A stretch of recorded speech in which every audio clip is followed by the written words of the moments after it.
জয় নিতাই, সকলে কেমন আছেন? পঞ্চমৃত বানাবো, ভগবানকে স্নান করানো হয় যে পঞ্চমৃত দিয়ে।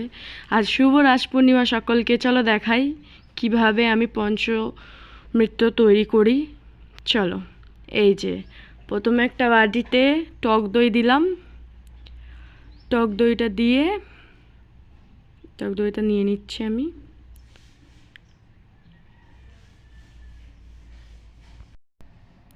এরপর আমরা এতে দিয়ে নেব দুধ দেওয়ার পর মধু দেবো।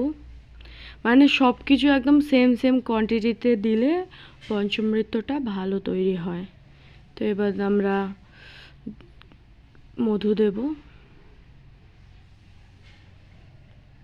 খুলতে পারছিলাম না, তারপরে আবার খুললাম। এই যে খুলে নিয়েছি। সব সেম কোয়ান্টিটিতে দেবে, তাহলে দেখবে পঞ্চমৃতটা ভালো হয়। তো আমিও দিয়ে নিচ্ছিলাম। তারপরে একটু ঘি দেব। ঘিটা একদম সামান্য দেব, কারণ ঘি বেশি দিলে পঞ্চমৃতটা ঠিক হয় না। চলো, এবার আমার পঞ্চমৃত রেডি হয়ে গেছে।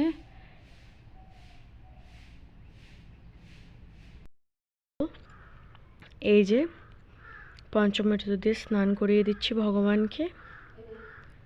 ভালো করে দিয়ে ভগবানকে আমি ভালো করে এবার একটু ম্যাসাজ করে দিচ্ছি, যাতে ভগবানের গায়ে সর্বাঙ্গ পরিষ্কার হয়ে যায়।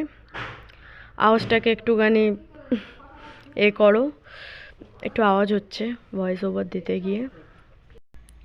তো এই যে আমরা পরিষ্কার করে নিচ্ছি, দেখো সুন্দর করে পরিষ্কার করে জল দিয়ে দেখো ভগবানকে কত সুন্দর লাগবে। এই যে হয়ে গেছে, এবার জল দেব। দেখো এই যে জল দিয়ে ভালো করে পরিষ্কার করে নিচ্ছি। তারপরে তোমাদেরকে আজকে সিঙ্গারটাও দেখাবো রাস পূর্ণিমার। কেমন লাগছে সকলে জানিও। ভালো লাগলে একটু রাধে রাধে লিখো। এই যে স্নান হয়ে গেছে, চলো এবার ড্রেস পরানো দেখাবো।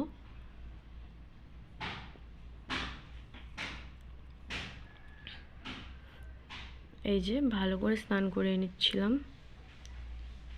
পুষ্প অভিষেক করছিলাম। বিশেষ দিনে বিশেষভাবে স্নান করানো দরকার, তাই না?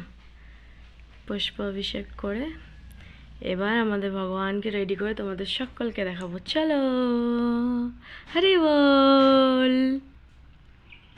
এই যে কেমন লাগছে সকলে জানিও, কত অপরূপ সুন্দর লাগছে। রাধারানীকেও দেখাবো, তোমরা আগে গোপুকে দেখে নাও কেমন লাগছে সকলে জানিও কিন্তু। বাবা, হরি বল হরি বল, হরে কৃষ্ণা হরে কৃষ্ণা হরে কৃষ্ণা কৃষ্ণা কৃষ্ণা হরে হরে। রাধিকা, কেমন লাগছে রাধিকাকে আর আমাদের কৃষ্ণকে? ভালো লাগলে জানিও। চলো আরতি করে নিই, সন্ধ্যা আরতি।